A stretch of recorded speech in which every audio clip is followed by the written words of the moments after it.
Bonjour à tous, c'est Emmanuel Gaël en direct de Cardio Online et on voulait un peu revenir ensemble sur les résultats de Revive BCS qui a été publié dans le New England il y a quelques mois. Donc Hakim, est-ce que tu peux nous en dire un peu quelques mots s'il te plaît sur cette étude qui remet peut-être un peu en cause le concept même de la viabilité myocardique?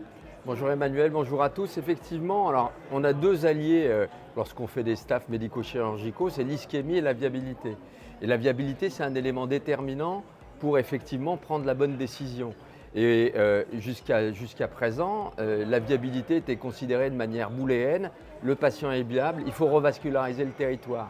Or, avec cette étude Revive, effectivement, on a vu qu'il n'y avait pas d'amélioration de la fonction ventriculaire et notamment des critères durs de mortalité chez les patients à 8 ans qui avaient fait l'objet d'une revascularisation par angioplastie.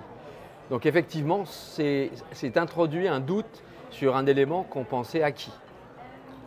Je comprends bien. Alors est-ce que finalement ce concept il n'est pas aussi remis un petit peu en cause parce qu'il y a finalement toute une granularité phénotypique de patients qui seraient viables ou pas d'ailleurs, et est-ce que finalement il n'y a pas plusieurs moyens de l'évaluer et c'est peut-être aussi en partie à cause de ça que l'étude a ces résultats? Emmanuel, je suis complètement d'accord avec ce que tu viens de dire. C'est en fait cette approche qui est trop approximative, un peu booléenne de la viabilité, viable, pas viable, alors qu'on sait il y a des patients qui ont un myocarde qui est totalement hibernant et qui vont récupérer à 100% dans leur territoire exposé. Et puis il y en a d'autres qui ont une cicatrice et ceux-là n'auront absolument pas de viabilité. On a plusieurs outils pour appréhender cette viabilité et aujourd'hui, on utilise de manière systématique certains outils sans avoir une approche beaucoup plus quantitative et injecter un petit peu d'intelligence dans cette manière d'appréhender la viabilité. Et simplement pour revenir sur cette notion qui est quand même plus que mise en défaut, c'est qu'il y a d'autres études comme Swift qui ont montré clairement qu'il y avait un impact sur la mortalité et on améliorait le pronostic des patients lorsqu'on les revascularisait. Notamment, c'était pour des patients pontés avec un suivi plus long, puisque c'était 10 ans, et puis des cohortes de patients plus importantes.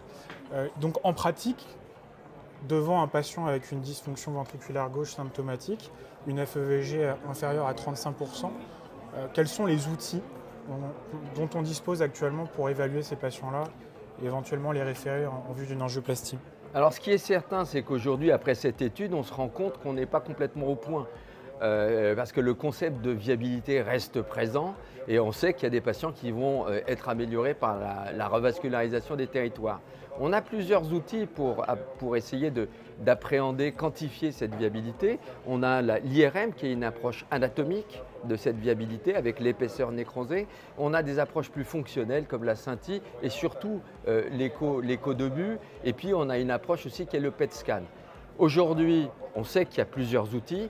Ce qu'on ne sait pas encore, et je pense que c'est l'avenir qui nous le dira, en étudiant cela, quels sont les meilleurs couples entre anatomie et fonctionnel pour essayer de ratisser au plus large les patients qui ont de la viabilité et surtout de pouvoir les graduer. Est-ce que c'est viable, très viable, pas viable du tout?